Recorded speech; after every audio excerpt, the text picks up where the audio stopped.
had a really good life. I was lucky. Yeah. I was really lucky there.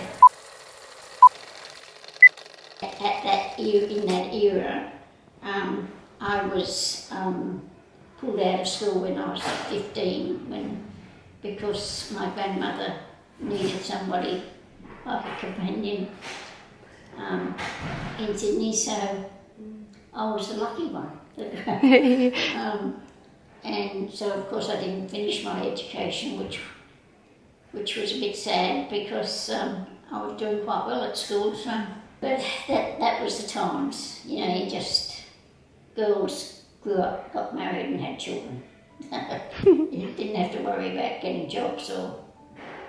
Not that there was much work in Cessnock for young people, even back then. I had a girlfriend that I met through the Charlie Chuckles column in the Sunday Telegraph, and through her, that's how I met my husband. We got invited to a party, and to John's actually 21st birthday party.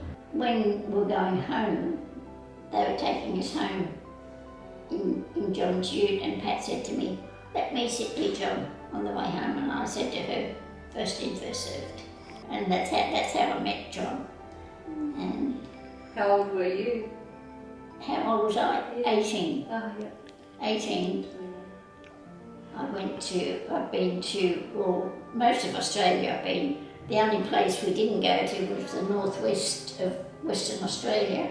Yep. But we've been up to Cooktown, and we've been down to Tasmania, we've been over to Perth, and we've been to New Zealand and Fiji, and then I did my grand tour of Europe, and also Pop wouldn't come with me. He sent me off with Auntie Lorna, and then we ended up in Zimbabwe. And when we went to Zimbabwe, I was told we'd be in a tree house. And I thought, oh yeah, no, we had to climb up a ladder. Yeah, so that was really different. Like, I mean, when you look around and there was giraffes and zebras, and I mean, we've got kangaroos and koalas, but and one morning we woke up and you could hear the lions. Growing up in Cessnock was fine. I just went to the local East Cessnock public school, of which I would brag and say I was ducks in the school. but it was only a small school. I was one of 7 children.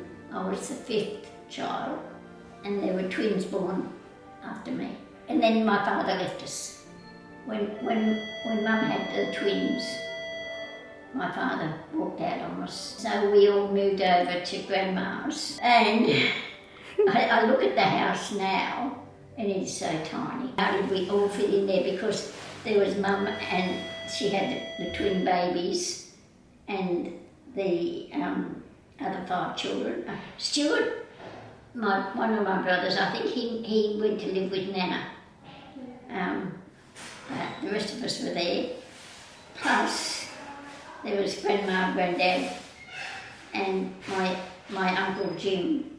What were each of the kids like when they were little? The kids? Yeah.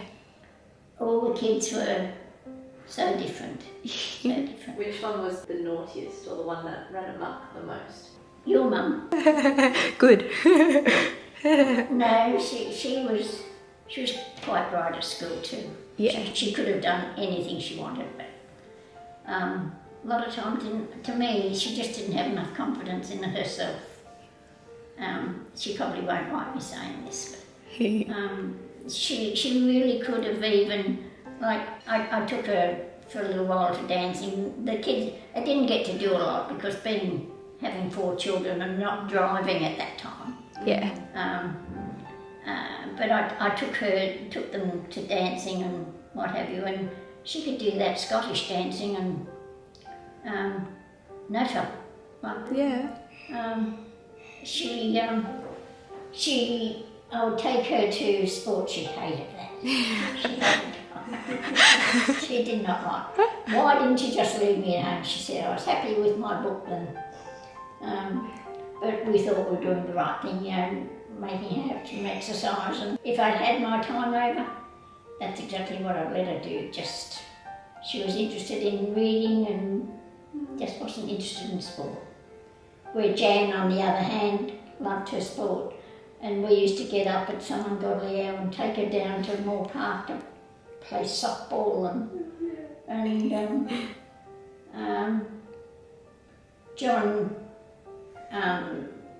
John played soccer, but he wasn't either, like, he wasn't that really into sport either.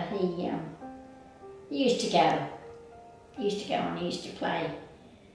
And, but it wasn't a passion. It was just something that, you know, well, I said to Pop, you better, because he was the only boy in the family, I said, you better take him down to, you know, join up something. So he came back and he signed him up for soccer and he was going to coach, and I said, but you've never played soccer before. He said, doesn't matter. What about Auntie Leanne? She was pretty good at school too. She actually did her HSC. She did a lot of dancing, physical culture, of course. We were involved in physical culture for years and years and years. But they enjoyed their dancing more.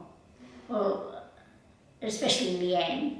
Yeah. She did a lot. But she used to do the ballet tap and jazz and did very well as a little one. Yeah, so. And then they all got married, and now I've got all these beautiful grandchildren and great-grandchildren. Great-grandchildren. Well, I had 11 grandchildren for quite a while. Yeah. And 13 great-grandchildren. Well, now that's exploded. When the night has come and the land is dark and the moon is the only light we'll see. No, I won't be afraid. Oh, I won't be afraid. Just as long as you stand